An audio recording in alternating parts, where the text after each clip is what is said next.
Hello everyone, my self CA काजल डिरोलिया। उम्मीद करते हैं सब बहुत बहुत अच्छे होंगे। जैसा कि हमने अपनी लास्ट क्लास में डिस्कस किया था कि फॉर महात्मा गांधी विद्यापीठ स्टूडेंट हम लोग पास्ट ईयर क्वेश्चन पेपर के कुछ सब्जेक्ट्स के क्वेश्चंस डील करेंगे, जिसमें से हमने कॉमर्स का ऑलरेडी सारा क्वेश्चन डील कर लिया था। आज के क्लास में हम लोग अकाउंट्स के क्वेश्चंस देख लेंगे। रीज़न बीइंग, हमने पहले भी बताया है कि 2018 के पहले का जो पेपर पैटर्न था वो बहुत अलग था, जहाँ 50% जनरल स्टडीज़ और करंट अफेयर से कवर करता था। तो वो पेपर ना डिस्कस करके हम सब्जेक्ट वाइज डिस्कशन कर ले रहे हैं। ये सारे क्वेश्चंस आपके एग्जाम में ऑलरेडी कवर किए हुए हैं, तो हम इनको सब्जेक्ट वाइज डील कर रहे हैं, जिसमें हमारा आज का सब्जेक्ट है अकाउंट्स। और ये सारे क्वेश्चंस आपके एग्जाम पॉइंट ऑफ व्यू से बहुत रेलेवेंट है। तो चलो स्टार्ट करते हैं हम लोग आज का सेशन, जो कि देखो लिखा है यहाँ पे अकाउंट्स के लिए है। हमारा फर्स्ट क्वेश्चन है, the art and science of recording business transaction. Recording की बात किया है, अकाउंटिंग, ऑडिटिंग, बुक कीपिंग और none of the above. Recording करना बिजनेस ट्रांजैक्शन को, ये कहाँ होता है? बुक कीपिंग में, क्योंकि बेसिकली रिकॉर्डिंग कहाँ होती है? जर्नल में। और जर्नल किसका पार्ट होता है बेटा? बुक कीपिंग का। तो आंसर हो जाएगा C. Next, this concept is the basis for double entry system of book keeping. Cost concept, dual aspect concept, matching concept और अक्रूवल कंसेप्ट। अगर हम बात करें डबल एंट्री सिस्टम की, तो no doubt dual aspect concept ही reason है जिसकी वजह से हम अगर एक डेबिट करते हैं तो एक अकाउंट को क्रेडिट करते हैं। और हम ये कह सकते हैं कि यहाँ जो हमारा इक्वेशन बनता है वो क्या बनता है? Capital plus liability is equal to asset. इसका मतलब आप क्या करोगे कि ये साइड और ये साइड हमेशा बैलेंस करके चलते हो। अगर ये साइड इंक्रीज होगा तो ये साइड भी इंक्रीज होगा, ये डिक्रीज होगा तो ये भी डिक्रीज होगा।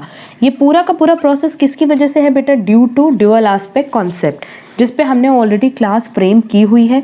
उसकी लिंक हम आपको डिस्क्रिप्शन बॉक्स में प्रोवाइड कर देंगे। आप चाहो तो वहाँ से dual aspect concept, matching concept, accrual concept and cost concept की क्लैरिटी ले सकते हो। नेक्स्ट, इस क्वेश्चन पे तो अभी हमने डिस्कशन किया कि कैपिटल का क्या मतलब है। कैपिटल इज इक्वल टू, तो capital plus liability is equal to asset होता है, और capital is equal to asset minus liability, that is A. Next, the process of recording the transaction in the journal is called. Journal में recording करने का जो पूरा process है उसको हम कहते हैं जर्नलाइजिंग। क्लियर? और लेजर में पोस्ट करने का जो हमारा प्रोसेस है उसको हम कहते हैं पोस्टिंग। तो ये किसके लिए है? लेजर के लिए। और बैलेंसिंग किसके लिए बेटा? ट्रायल बैलेंस के लिए। क्लियर? तो इसका आंसर हो जाएगा C, journalizing. Next, outstanding salaries is a real account, personal account, nominal account और none of the above. But obvious personal account, क्योंकि आउटस्टैंडिंग सैलरीज के बारे में हमने ऑलरेडी पहले भी डिस्कस किया था, और हमने ऑलरेडी इस पर क्लास अपलोड की हुई है related two types of accounts, जहां हमने इस पर डिटेल डिस्कशन किया है। बट इस क्वेश्चन के हिसाब से हम आपको बता दें कि आउटस्टैंडिंग, प्रीपेड, अक्रूड, अनअक्रूड, अगर ये चारों टर्म यूज़ किया गया है बिफोर एक्सपेंसेस और इनकम, तो उस केस में हम उसको कहते हैं पर्सनल अकाउंट और रिप्रेजेंटेटिव पर्सनल अकाउंट। मतलब आपको बस इतना याद रखना है कि अगर किसी भी नॉमिनल अकाउंट के ट्रांजैक्शन के पहले, हमने नॉमिनल अकाउंट क्यों यूज़ किया? क्योंकि हमें पता है कि सारे एक्सपेंसेस एंड सारी इनकम किसका पार्ट बनती है? नॉमिनल अकाउंट का। तो अगर एक्सपेंसेस एंड इनकम के पहले किसी भी तरह का कोई प्रीफिक्स ऐड किया गया है, और प्रीफिक्स क्या ऐड किया जा सकता है? आउटस्टैंडिंग, प्रीपेड, अक्रूड, अनअक्रूड, कोई भी प्रीफिक्स ऐड किया गया है तो उसको हम कहते हैं रिप्रेजेंटेटिव पर्सनल अकाउंट। और यहाँ देखो सैलरीज जो कि एक एक्सपेंस है, उसके पहले एक प्रीफिक्स ऐड किया गया है आउटस्टैंडिंग, तो ये हो जाएगा B, personal account. Next, the excess of debit total over the credit total is called. यहाँ एक्सेस क्या है? डेबिट। तो इस तरह के बैलेंस को हम क्या बोलेंगे? Debit balance. और अगर क्रेडिट ज़्यादा होता तो क्रेडिट बैलेंस। तो आंसर हो जाएगा A, debit balance. Next, purchase of a laptop on credit is recorded in. अब देखो यहाँ पे गुड्स नहीं परचेज करें, हम क्या परचेज करें? असेट। अगर एसेट को कैश पे परचेज करते तब तो वो कैश बुक में चला जाता, बट क्रेडिट पे परचेज कर रहे हैं तो नो डाउट वो कहाँ जाएगा? जर्नल प्रॉपर में। क्लियर? इफ़ इन केस मान लो यहाँ लैपटॉप की जगह गुड्स होता और हम उसको उधार पे खरीद रहे होते, तब वो परचेज बुक या परचेज जर्नल में जाता, और अगर हम उसको कैश में परचेज करते तो क्या जाता? Cash book. तो ये चीज़ हम यहाँ लिख भी दे रहे हैं कि आप ये देखना क्वेश्चन में कि परचेज किसका हुआ है। अगर गुड्स का हुआ है तो कैश को तो नो डाउट कैश बुक में डालेंगे, बट अगर क्रेडिट हुआ है तो उसको परचेज बुक में डालेंगे। बट अगर परचेज हम करें असेट का, असेट को कैश पे परचेज करें तो कैश बुक, और असेट को परचेज करें क्रेडिट पे तो journal proper that is D. Clear है?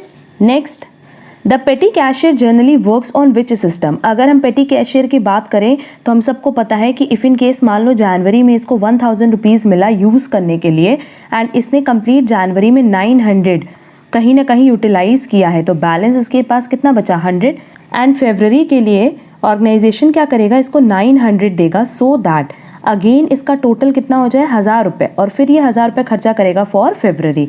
तो इस तरह के पूरे प्रोसेस को हम कहते हैं imprest system, that is C. Next, cheques issued but not yet presented for payment, then cash book balances. Question में कह रहा है कि अगर चेक इशू हुआ पर प्रेजेंट नहीं हुआ पेमेंट के लिए, तो हमने मान लो कैश बुक बनाया है, ये प्लस साइड है ये माइनस साइड है, देन कैश बुक बैलेंसेस, इस साइड का बैलेंस क्या होगा, अगर आपने चेक इशू किया है तो यहाँ से आपने चेक इशू किया है बट अभी वो प्रेजेंट नहीं हुआ पेमेंट के लिए, दैट इज़ उसका इम्पैक्ट पासबुक में नहीं पड़ा होगा या आपके बैंक में नहीं पड़ा होगा, तो हम सीधे सीधे क्या करेंगे, इसको वापस ऐड बैक कर देंगे, that is increased. Cash book का बैलेंस क्या हो जाएगा, बढ़ जाएगा, तो आंसर होगा B, increased. Next, credit balance in the cash book means, अभी हमने बताया देखो कि अगर ये कैश बुक है, ये प्लस साइड है ये माइनस साइड है, इसको हम लोग कहते हैं डेबिट बैलेंस, ये है क्रेडिट बैलेंस, और इसको बोलेंगे फेवरेबल बैलेंस, और ये है हमारा अनफेवरेबल बैलेंस और ओवरड्राफ्ट बैलेंस। क्योंकि ये क्या शो कर रहा है, ये शो कर रहा है कि हमारे पास कैश डेफिसिट है, तो आंसर होगा B, overdraft balance. Next, statement showing the particulars of the return output of goods. Return outputs मतलब सेल रिटर्न की बात कर रहा है, और सेल रिटर्न के लिए हम देते हैं क्रेडिट नोट। अगर यहाँ परचेज रिटर्न होता तो डेबिट नोट होता आंसर। क्लियर? तो इसका आंसर हो जाएगा B, credit note. Next, statement that is prepare to prove arithmetical accuracy of accounts. अगर अरिथमेटिकल एक्यूरेसी की बात करें तो ट्रायल बैलेंस, क्योंकि ट्रायल बैलेंस जब बनता है तो ये कभी भी प्रूफ नहीं होता कि आपकी proper books of accounts maintain हुई है या बुक्स ऑफ अकाउंट्स में कोई गलती नहीं हो, बट अरिथमेटिकल एक्यूरेसी की श्योरिटी देता है कौन, trial balance. Next, journal proper records the following, cash payment, bills payable, bills receivable, opening entry. Cash payment record होता है कैश बुक में, बिल्स पेबल रिकॉर्ड होता है बिल्स पेबल बुक में, बिल्स रिसीवेबल रिकॉर्ड होता है बिल्स रिसीवेबल बुक में, and opening entry record होती है जर्नल प्रॉपर में, क्योंकि जर्नल प्रॉपर में वो रिकॉर्ड होता है जो बाकी किसी बुक्स में रिकॉर्ड नहीं होता। बट अब जो कॉन्सेप्ट है उसमें bills payable and bills receivable भी जर्नल प्रॉपर का ही पार्ट बनता है, बट इस क्वेश्चन के हिसाब से आंसर होगा डी, क्योंकि opening entry, closing entry, rectifying entry ये सब कहाँ रिकॉर्ड होती है, जर्नल प्रॉपर में, तो इसका करेक्ट आंसर होगा D, opening entry. Next, trade discount allowed recorded in following book, sales book, cash book, journal और नन ऑफ द अबव। अगर हम बात करें ट्रेड डिस्काउंट की तो इसको बुक्स में हम कहीं पे भी रिकॉर्ड नहीं करते। रीज़न बीइंग, ट्रेड डिस्काउंट एक ऐसा डिस्काउंट होता है जो आप सारे कस्टमर को अलाउ करते हो, जैसा कि हमने बहुत बार देखा भी होगा कि अगर हम किसी शॉप पे जाते हैं और बाहर वहाँ बोर्ड लगा रहता है 10% डिस्काउंट या फ्लैट 10% डिस्काउंट, तो ये फ्लैट 10% डिस्काउंट सारे कस्टमर्स के लिए है, इसीलिए ऑर्गेनाइजेशन कभी भी ट्रेड डिस्काउंट को बुक्स में रिकॉर्ड नहीं करता। बट अगर इसकी जगह कैश डिस्काउंट होता तो कैश डिस्काउंट कस्टमर पे डिपेंड करता है, किसी कस्टमर को 5% भी मिल सकता है, किसी कस्टमर को 2% भी, बेसिकली प्रॉम्प्ट पेमेंट के लिए मिलता है, तो उसको हम बुक्स में रिकॉर्ड करते हैं। बट अगर हम बात करें ट्रेड डिस्काउंट की तो none of the above. Next, difference of total of both debit and credit side of trial balances transfer to. Trial balance को हमेशा टैली करने के लिए अगर टैली हुआ तो वेल एंड गुड है, अगर टैली नहीं हुआ तो हम हमेशा हेल्प लेते हैं सस्पेंस अकाउंट की, एंड सस्पेंस अकाउंट ही एक ऐसा अकाउंट है जिसका बैलेंस डेबिट बैलेंस भी हो सकता है, क्रेडिट बैलेंस भी हो सकता है। क्लियर? क्योंकि बाकी सारी चीज़ें तो स्पेसिफाइड होती है ना, जैसे असेट है, लाइबिलिटी है, कैपिटल है। अगर असेट है तो हमेशा डेबिट बैलेंस होगा, लाइबिलिटी कैपिटल है तो क्रेडिट बैलेंस होगा, and so on. Next, which of the following errors are not revealed by the trial balance. जब हम ट्रायल बैलेंस बनाते हैं तो इनमें से कौन से एरर रिवील्ड नहीं हो पाते। एरर ऑफ कमीशन, अगर एरर ऑफ कमीशन की बात करेंगे तो basically commission error of commission मतलब क्या हो गया, wrong posting, wrong totalling.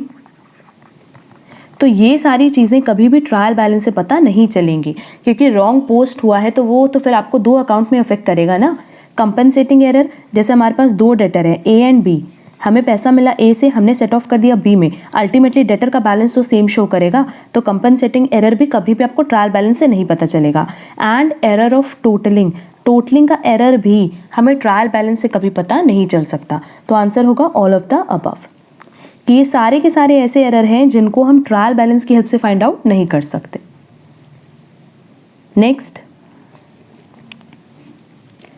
Free samples credited to which account. देखो फ्री सैंपल्स मतलब बेसिकली हो गया फॉर एडवर्टीजमेंट। तो हम क्या करते हैं, ऑर्गेनाइजेशन क्या करती है कि जितना गुड्स उसने परचेज किया है मार्केट में सेल करने के लिए, उसी में से कुछ वो एडवर्टीजमेंट के लिए यूज़ करती है। तो सिंपली इसकी एंट्री होती है advertisement account debit to purchases. तो हम क्रेडिट किसको करेंगे, परचेजेस अकाउंट को। यहाँ ऑप्शन दिया है sales account, trading account, PL account और none of the above, but obvious none of the above. Next, find out gross profit if sales, closing stock, opening stock and wages is given. तो simply हम लोग क्या करेंगे, trading account बना लें, by sales, ये बनाने की ज़रूरत नहीं थी बट तुम लोग को समझाने के लिए हम बना रहे हैं। बाई सेल्स कितना है 4000, बाई क्लोजिंग स्टॉक कितना है 1500, ओपनिंग स्टॉक भी दिया है क्वेश्चन में 1250, परचेजेस नहीं दिया है बट वेजेस दिया है 500, then balancing figure will be gross profit, that is 3750। Answer होगा सी 3750। इस क्वेश्चन में अगर देखा जाए तो हमारे पास परचेजेस की फिगर नहीं थी, बट स्टिल अगर परचेजेस नहीं दिया है तो हम उसको निल ही मानेंगे। Clear. Next, which of the following is not an intangible asset. अब इंटैंजिबल एसेट की बात करें तो इंटैंजिबल एसेट एक ऐसा फिक्स्ड एसेट होता है जो कि आपको बिजनेस में तो बेनिफिट देता है, बट ना आप उसको देख सकते हो और ना ही आप उसको छू सकते हो, सिर्फ आप उसको अपने बिजनेस में महसूस कर सकते हो, फील कर सकते हो। तो इसमें देखो ऑप्शन दिया है copyright, patent right, investment and goodwill, but obvious investment, क्योंकि इन्वेस्टमेंट फिक्स्ड एसेट तो है बट इनटैंजिबल नहीं है, टैंजिबल है। क्योंकि हमने कहा इन्वेस्टमेंट की है, हमें पता होता है इन्वेस्टमेंट हम देख सकते हैं, ठीक है, but copyright, patent right and goodwill ये सारे इंटैंजिबल एसेट्स के पार्ट हैं। तो इसका आंसर हो जाएगा C, investment. Next, income earn but not received is shown in. हमने इनकम अर्न तो की बट रिसीव नहीं की, तो बेसिकली ये है अक्रूड इनकम। एंड अगर हम अक्रूड इनकम की बात करें तो आज नहीं तो कल फ्यूचर में हमें रिसीव होगा, तो नो डाउट ये हमारे लिए क्या है, असेट। तो आंसर होगा B, asset side of balance sheet. Next, due date is calculated by adding days of grace. हम सबको पता है कि अगर हम डेज ऑफ ग्रेस की बात करें तो 3 दिन का ग्रेस डेज मिलता है। Next, which of the following is not a negotiable instrument. Negotiable instrument मतलब जो आप ट्रांसफर ना कर सको, bills of exchange, cheque, letter of credit, promissory note, but obvious letter of credit, क्योंकि लेटर ऑफ क्रेडिट आप ट्रांसफर नहीं कर सकते, एक बैंक दूसरे बैंक को देता है बट वो ट्रांसफरेबल नहीं होता। अगर चेक की जगह क्रॉस्ड चेक लिखा होता तो उस केस में वो भी नेगोशिएबल इंस्ट्रूमेंट नहीं होता, क्योंकि क्रॉस्ड चेक मतलब क्या होता है, जो नॉट नेगोशिएबल होता है, जो बेसिकली उस पर्टिकुलर पर्सन को ही रिप्रेजेंट करता है, या उस पर्टिकुलर पर्सन के लिए होता है जिसका उसमें नाम लिखा होगा, that is account pay cheque. Clear. तो इसका आंसर होगा C, letter of credit. Next, cancellation of the old bill and drawing a new bill is called renewal, retire, honour और डिसऑनर। रिन्यूअल, हम ओल्ड बिल कैंसिल कर रहे हैं क्योंकि हो सकता है कि इसकी ड्यू डेट आने वाली है, बट एज ए ड्रॉई हमें पता है कि हम इसका पेमेंट नहीं कर पाएंगे, तो हम इसको कैंसिल करा करके एक नया बिल ड्रॉ कर लेंगे और इस पूरे प्रोसेस को कहते हैं renewal of bill. Clear. Next, calculate discount of the bill worth 10,000 for 3 months, discount at the rate of 12%, bill discounted after 1 month of acceptance. अब देखो एक्सेप्टेंस के 1 महीने बाद अगर हमने बिल डिस्काउंट कराया है तो हमारा बिल कितने का है, 10,000 का, और ये बिल है कितने का, 3 महीने का, डिस्काउंट रेट इज 12%, और ये बिल डिस्काउंट हो रहा है 1 महीने बाद, बट पेमेंट आपको कितने महीने पहले मिल रही है, 2 महीने पहले मिल जा रही है ना, 3 महीने का बिल है, 1 महीने बाद अगर आप बिल डिस्काउंट कर रहे हो तो आपको हम जो पेमेंट करें वो 2 महीने पहले कर रहे हैं, तो डिस्काउंट कितने मंथ का अप्लाई होगा, 2 मंथ का, यह आ जाएगा answer 200। Clear. Next, the following method of depreciation is accepted by income tax act 1961। Income tax act में डेप्रिसिएशन के लिए सिर्फ एक ही मेथड एक्सेप्टेबल है, वो है WDV मेथड और diminishing balance method, that is D.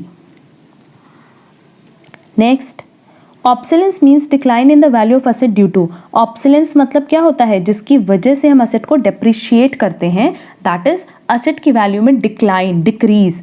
ये due to fall in market price भी होता है, due to normal wear and tear मतलब जो नॉर्मल यूज़ की वजह से कहीं ना कहीं उसकी वैल्यू डिक्रीज होती है।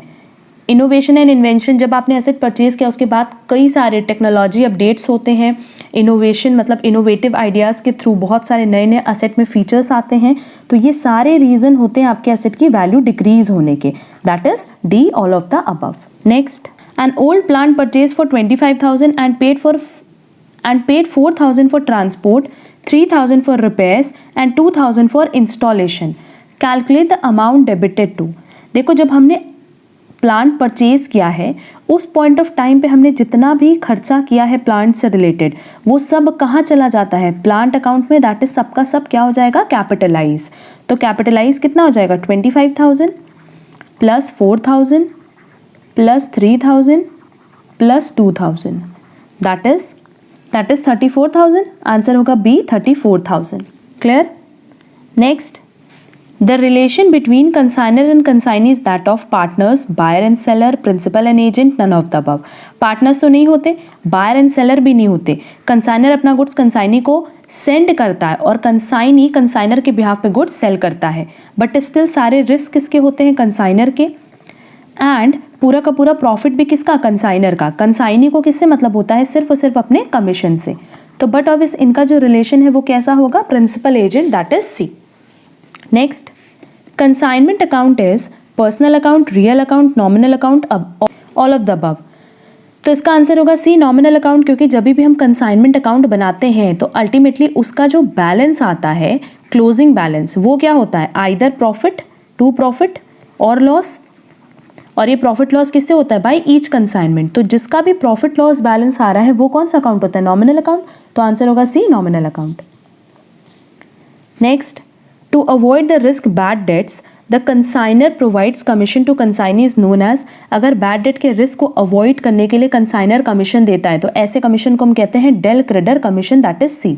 अगर कंसाइनर ने कंसाइनी को डेल क्रेडर कमीशन दिया है तो उसके बाद कंसाइनी अगर कोई भी सेल क्रेडिट पे कर रहा है एंड कल को उसको कोई पैसे का नुकसान होता है, दैट इज उसका पैसा डूब जाता है, डेटर उसको पेमेंट ना करे, बैड डेट हो जाए, तो ये बैड डेट कौन बेयर करेगा, कंसाइनी, ना कि कंसाइनर। क्लियर। तो इस तरह के कमीशन को हम कहते हैं C, del credere commission. Next, normal loss is due to loss of fire, loss of theft, loss due to accident और loss due to inherent nature of goods. But obviously loss due to inherent nature of goods, क्योंकि बाकी तीन किस तरह के loss है, abnormal loss. Next, find out non recurring expenses incurred by consignee. अब देखो, नॉन रेकरिंग एक्सपेंसेस पूछा है तो पहले ये समझो कि what is non recurring expense. अगर हम बात करें नॉन रेकरिंग एक्सपेंस की तो ये एक ऐसे खर्चे होते हैं जो कंसाइनर का गुड्स कंसाइनी की गोडाउन तक लाने के लिए एप्लीकेबल होते हैं। मतलब कंसाइनर के गुड्स को हम कंसाइनी की गोडाउन तक पहुंचाते हैं तो अप टू गोडाउन तक का जो खर्चा होता है उसको हम कहते हैं नॉन रेकरिंग एक्सपेंसेस। तो अप टू गोडाउन तक मतलब गोडाउन तक गुड्स लाने का जो खर्चा होता है उसको हम क्या कहते हैं, नॉन रेकरिंग एक्सपेंसेस। तो देखो, गोडाउन रेंट, ये तो गोडाउन में आने के बाद का खर्चा है। सेलिंग एक्सपेंसेस, ये भी गोडाउन में जब आपके पास गुड्स आ जाएगा, आप बेचोगे तब ये खर्चा होगा। कमीशन भी तभी होगा। बट ऑफ इस octroi, that is B. Next, what is example of deferred revenue expenditure. Salaries, ये रेवेन्यू एक्सपेंडिचर है, कमीशन ये रेवेन्यू एक्सपेंडिचर है, preliminary expenses that is C, क्योंकि हम इसको राइट ऑफ करते हैं 3 to 5 ईयर्स में। Next, what are the items not recorded in the income and expenditure account. अगर हम बात करें इनकम एंड एक्सपेंडिचर अकाउंट की तो ये इक्विवेलेंट टू पीएल अकाउंट होता है। और अगर हम बात करें पीएल अकाउंट की तो इसमें हम सिर्फ वो आइटम रिकॉर्ड करते हैं जो कि हमारे रेवेन्यू से रिलेटेड होता है, ना कि कैपिटल से। तो इसका आंसर हो जाएगा A, capital. Next, what is the average period for calculating interest if the drawings withdrawn at the beginning of every month. अगर हर साल आप स्टार्टिंग में ड्रॉइंग कर रहे हो तो सिंपली आप एवरेज पीरियड निकाल लो। पहली ड्राइंग कब करोगे, लेट्स से अगर हमारा पीरियड जो है वो जनवरी टू दिसंबर का है तो पहली ड्राइंग कब हुई, 1 जनवरी को। उसके बाद आपके पास कितना मंथ्स बचा, 12 मंथ्स, प्लस लास्ट ड्राइंग होगी 1 दिसंबर को, तब भी हमारे पास 1 मंथ्स बचेगा, डिवाइडेड बाय 2। एवरेज निकाल रहे हैं, 13 डिवाइडेड बाय 2, तो आंसर हो जाएगा 6.5 months, that is C. Next, M and N are partners sharing the profit in 3:5 ratio. They admitted P by giving 1/8 share. Calculate sacrificing ratio. यहाँ पे हमसे क्या बोल रहा है, सैक्रिफाइसिंग रेशियो निकालने के लिए। और इस पैटर्न पे अगर क्वेश्चन दिया है जहाँ पे सिर्फ P का शेयर बताया कि उसका शेयर 1/8 होगा, तो सैक्रिफाइसिंग रेशियो ओल्ड रेशियो ही हो जाएगा, दैट इज B। क्लियर? हम लोग उसको कैलकुलेट करके भी देख सकते हैं कि अगर B का शेयर है 1/8 तो रिमेनिंग शेयर कितना हो गया, 1 - 1/8 दैट इज 7/8। तो M को कितना मिलेगा, 7/8 का 3/8 और N को कितना मिलेगा, 7/8 का 5/8। ये हो जाएगा 21 डिवाइडेड बाय 64 एंड ये होगा 35 डिवाइडेड बाय 64। तो ये M का शेयर हो गया, ये N का शेयर हो गया, और P का शेयर कितना है, 1/8 इंटू 8/8 कर देंगे सो दैट एलसीएम सेम हो जाए 8 डिवाइडेड बाय 64। तो देखो न्यू रेशियो कितना आ गया, 21:35:8 और ओल्ड रेशियो क्या है 3:5। तो हम लोग सैक्रिफाइसिंग रेशियो अब निकाल सकते हैं old ratio minus new ratio करके। चलो निकालो, बस ये याद रखना। देखो M के लिए ओल्ड रेशियो कितना है 3/8 और न्यू रेशियो कितना है 21 डिवाइडेड बाय 64। एलसीएम कितना हो गया 64, 8 3 ज़ा 24 माइनस 21। देख लो कितना आ रहा है 3/64। और ऐसे ही अब N का भी निकालोगे तो N का आएगा 5/64। तो आंसर क्या हो जाएगा, B 3:5। Next, XYZ are partner sharing profit in the ratio 5:3:2. Calculate new profit sharing ratio if Z retire. अगर Z रिटायर हो रहा है तो सीधे सीधे उसका शेयर हटा दो और जो बैलेंस बचा वही हो जाएगा new profit sharing ratio, that is 5:3। C। Next, which one of the following is a registered capital of the company. अगर हम बात करें रजिस्टर्ड कैपिटल की तो ये शो होता है in memorandum of association, and memorandum of association में हम बताते हैं अबाउट ऑथराइज शेयर कैपिटल कि कंपनी मैक्सिमम कितने शेयर कैपिटल मार्केट में इशू कर सकती है, that is B authorised capital. Next, accounting package is suitable to small business organization and limited user is ready to use, customized, tailored और none of the above। But obviously यहाँ कह रहे हैं small business organisation, तो वो लोग कभी भी कोई भी accounting package that is accounting software draft नहीं करवाते, अपने अकॉर्डिंग अपनी रिक्वायरमेंट के हिसाब से बनवाते नहीं हैं, बल्कि जो मार्केट में होता है उसी को अडाप्ट करते हैं। और मार्केट में वो बेसिकली कौन से वाले पैकेज लेते हैं, रेडी टू यूज़ वाले, दैट इज ए। कस्टमाइज्ड तो तब होता है जब वो अपनी प्रेफरेंस के हिसाब से पूरा का पूरा पैकेज या सॉफ्टवेयर बनवाते, तो इसका आंसर होगा A, ready to use. Next, opening capital दिया है, ड्राइंग्स दिया है, एडिशनल कैपिटल दिया और क्लोजिंग कैपिटल दिया है, फाइंड आउट प्रॉफिट। बहुत ही ईजिली हम कैलकुलेट कर सकते हैं। फॉर्मूला देख लो क्या है, opening capital plus profit minus drawings plus additional capital is equal to closing capital. हमारे पास ओपनिंग कैपिटल दिया है, ड्राइंग दिया है, एडिशनल कैपिटल दिया है, क्लोजिंग कैपिटल दिया है, तो profit that is balancing figure find out कर लो। 48,000 minus 15,000 plus 9,000 plus profit is equal to 54,000। देखो कितना आंसर आ रहा है इसका। इसको कैलकुलेट करने में प्रॉफिट आ रहा है ए 12,000। क्लियर? तो ये फॉर्मूला हमने लिख दिया, इस फॉर्मूले पे ही बेस्ड सीधे सीधे आप प्रॉफिट कैलकुलेट कर सकते हो। ये हमारा लास्ट क्वेश्चन था रिलेटेड टू अकाउंट्स। अब देखो अकाउंट्स में भी जितने भी पास्ट ईयर के क्वेश्चंस थे ऑलमोस्ट हमने यहाँ कवर कर लिए हैं, एंड नेक्स्ट क्लास में हम कवर करेंगे इकोनॉमिक्स। तो ये सारे क्वेश्चन आपके एग्जाम पॉइंट ऑफ व्यू से बहुत रेलेवेंट है, रीजन बीइंग पास्ट ईयर के जितने भी क्वेश्चंस हैं वही एग्जाम में रिपीट करते हैं। आज के किसी भी क्वेश्चन में कोई प्रॉब्लम हो तो कमेंट बॉक्स में कमेंट करके ज़रूर पूछना। आज के लिए बस इतना, थैंक यू सो मच।